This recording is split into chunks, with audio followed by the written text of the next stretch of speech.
Vous regardez l'invité de la rédaction sur la panafricaine Médien et merci de nous rester fidèles. Aujourd'hui, nous recevons DJ Fams, une artiste sénégalaise aux multiples talents, évoluant à la croisée de plusieurs disciplines, à la fois DJ, photographe, vidéaste et experte en événementiel. Elle s'est imposée dans des secteurs où la présence féminine demeure encore marginale. À travers son parcours, son engagement, nous explorerons la place des femmes dans ces domaines, ainsi que les défis, les opportunités et les leviers de changement pour une meilleure inclusion. DJ Fams, merci d'avoir accepté notre invitation. Merci Alex pour cette invitation. Précisons d'abord que votre vrai nom c'est Fama Diouf, mais nous allons poursuivre avec DJ Fams. Dites-nous, le monde du DJing a longtemps été perçu comme un domaine masculin. Cependant, de plus en plus de femmes comme vous brisent les stéréotypes et s'imposent derrière les platines. Tout d'abord, qu'est-ce qui vous a motivé à devenir DJ ? Je suis passionnée de musique depuis la tendre enfance parce que j'écoutais beaucoup de musique avec mon père également les samedis ou parfois les dimanches. Je restais avec lui à créer également des disques à l'époque, de compilation également de musique. Et donc, j'ai très vite baigné très tôt en fait dans cet environnement musical et cette culture musicale avec mon père à l'époque. Comment pouvez-vous décrire votre style musical ? Je suis très old fashion, c'est-à-dire très old school, comme on dit. Années 80. Années 80, 90, jusqu'à 2024-2025 aujourd'hui. Mais c'est vrai que je suis spécialisée old school en particulier. Quelle a été votre plus grande difficulté pour vous imposer dans ce milieu ? Ça n'a pas été difficile aujourd'hui, en fait, parce qu'il y avait déjà quelques femmes qui commençaient à émerger un peu. Et je me suis dit, si elles ont réussi, pourquoi pas moi ? Et dans le milieu, comment le public perçoit-il les DJ femmes et les DJ hommes ? Avez-vous perçu une différence dans l'accueil du public ? C'est vrai qu'aujourd'hui, le public n'a pas l'habitude d'avoir des femmes aux platines. Ça a toujours été ce stéréotype où c'était les hommes qui étaient là, etc. Et je pense qu'aujourd'hui, il faut savoir briser les barrières. On est dans une ère aujourd'hui où il y a le changement, où toutes les cultures, que tous les genres aujourd'hui se mélangent. Et il n'y a pas de barrière. Mais c'est vrai que ça fait toujours plaisir à une femme de voir une autre femme derrière les platines avec un autre style également. Parlons de ces femmes DJ qui vous ont inspiré. Alors aujourd'hui, franchement, il y a pas... Les femmes DJ sont très rares. Aujourd'hui, je pense que depuis les 5 dernières années, les femmes aujourd'hui commencent à émerger plus que les hommes. Après, il y a DJ Aya également, une jeune DJ également qui est, je pense, de la Martinique aussi. Et c'est vrai que ce sont des personnes comme ça, vous vous dites, mais si elles ont réussi, pourquoi pas moi aussi ? La formation et l'apprentissage sont-ils accessibles aux femmes qui souhaitent se lancer ? Avez-vous bénéficié d'une formation ou vous avez appris sur le tas ? À vrai dire, pour être honnête, Alex, j'avais déjà la formation avant.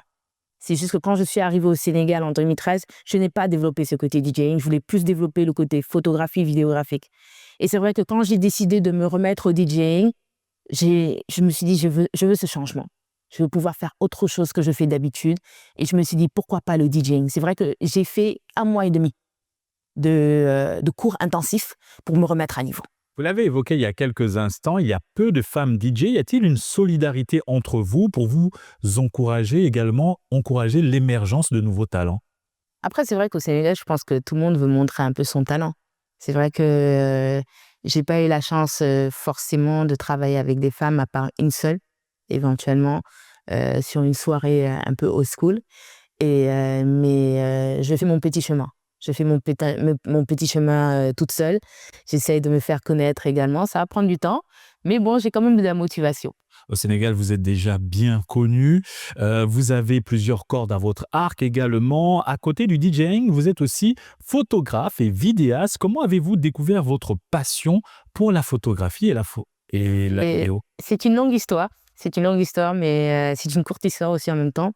Je travaillais pour les Nations Unies, donc pour le programme alimentaire mondial des Nations Unies. Et ils m'ont envoyé en Haïti en 2010. Et donc, j'étais là-bas comme chargée des relations publiques. Et il a fallu également le côté photographique qui faisait partie également de mes activités également. Et j'ai été formée à partir de là et c'est là que j'ai trouvé en fait ce côté style photographique que je voulais faire également avec la formation interne également que j'ai avec mon manager. Et qu'en est-il de la vidéo? La vidéo, ça fait partie de la photo aussi en même temps. En effet. Quel thème ou sujet privilégiez-vous dans votre travail visuel? Vous avez participé à de grands événements dédiés à l'art au Sénégal. Effectivement, j'ai participé à la biennale également. Ma première biennale, c'était en 2016, également avec une collection qui s'appelait African World Vision. Donc des personnages de l'époque qui se retrouvent dans un univers africain. Donc ça va du Louis XIV, donc habillé le Louis XIV, mais avec du tissu africain, wax, pagne, etc. et tout, à la Mona Lisa africaine, au Askia Mohamed, au roi Akan, etc. et tout comme ça. J'avais en fait, c'était une introduction de ma vie, mais en image en fait. Pensez-vous que le regard féminin apporte une sensibilité particulière à ces disciplines, que ce soit le DJing, la vidéo ou encore la photographie? Je pense que c'est important aussi. C'est en tant que femme, on est plus dans le regard des détails. On est plus dans le regard des détails, on va plus sur la précision, on va plus sur la perfection également. On veut montrer qu'aujourd'hui, en tant que femme, aujourd'hui, on peut faire mieux que les hommes aujourd'hui de nos jours. Et quels sont les défis majeurs à présent auxquels les femmes photographes et vidéastes font face dans ces domaines? C'est comme je vous ai dit, c'est un métier d'homme. C'est un métier d'homme, forcément, il faut savoir s'imposer. Il faut savoir s'imposer du point de vue caractère, il faut s'imposer du point de vue artistique, il faut savoir s'imposer du point de vue créatif et montrer aujourd'hui qu'on peut faire mieux que d'autres personnes éventuellement. Avez-vous senti une différence par rapport à la rémunération quand vous êtes rentré dans le milieu? Moi, aujourd'hui, ce qui s'est passé, c'est que je me suis directement imposée. C'est-à-dire que j'ai mis en place mes tarifs, d'accord, en créant des forfaits. L'avantage, c'est qu'aujourd'hui, les clients peuvent avoir accès à plusieurs choix et à partir de là, voir ce qui les intéresse directement. Maintenant, vous avez également intégré le monde de l'événementiel, ça va de soi, lorsqu'on est DJ. Comment avez-vous fait pour vous imposer et avoir une place de choix dans cette industrie? Après, je ne me suis pas forcément imposée puisque j'avais déjà des clients avec la photo et la vidéo. Et comme photo, vidéo et DJ vont ensemble puisque c'est de l'audiovisuel dans tous les cas, j'avais déjà des contacts directement dedans. C'est vrai que ça a été un choc pour me dire, mais attends, mais Fama, qu'est-ce que tu fais? Tu fais photo, tu fais vidéo, tu fais DJ. J'ai dit, écoutez, tant que vous avez de l'air dans les poumons, vous pouvez faire plein de choses aujourd'hui. Quelles compétences sont essentielles aujourd'hui pour réussir dans ces milieux, pour les femmes? La compétence, c'est déjà, il faut beaucoup de sérieux. Il faut beaucoup de sacrifices surtout. Il faut beaucoup de sacrifices, il faut être focus et il faut savoir garder le cap. Parce que c'est vrai qu'au début, beaucoup, que ce soit homme ou femme mélangés, quand on commence une activité, on est toujours en train de se dire ouais, on va réussir, et après il y a une chute. Mais il faut savoir garder le cap en fait. C'est beaucoup de sérieux, beaucoup de focus, beaucoup de discipline. Et que diriez-vous à ces jeunes femmes qui souhaitent également se lancer dans ces domaines, mais qui ne savent pas par où commencer? Aujourd'hui, il faut avoir des rêves. Il faut avoir des rêves et il faut avoir des objectifs. C'est-à-dire qu'aujourd'hui, il faut être maître de soi-même et se dire je vais réussir et non se dire peut-être que je vais réussir. Il ne faut jamais douter de soi en fait. On a parlé de la formation et de l'apprentissage. Vous avez eu cette opportunité d'apprendre ailleurs. Est-ce qu'à l'avenir, DJ Fam souhaite ouvrir une école pour accompagner toutes ces femmes qui voudraient se lancer dans le DJing? Quelles sont vos perspectives? À vrai dire, comme ça s'appelle, c'est vrai que avoir une école, ce serait bien. Je donne déjà des cours de photos et vidéos, surtout de photos, aux adultes et aux enfants, déjà.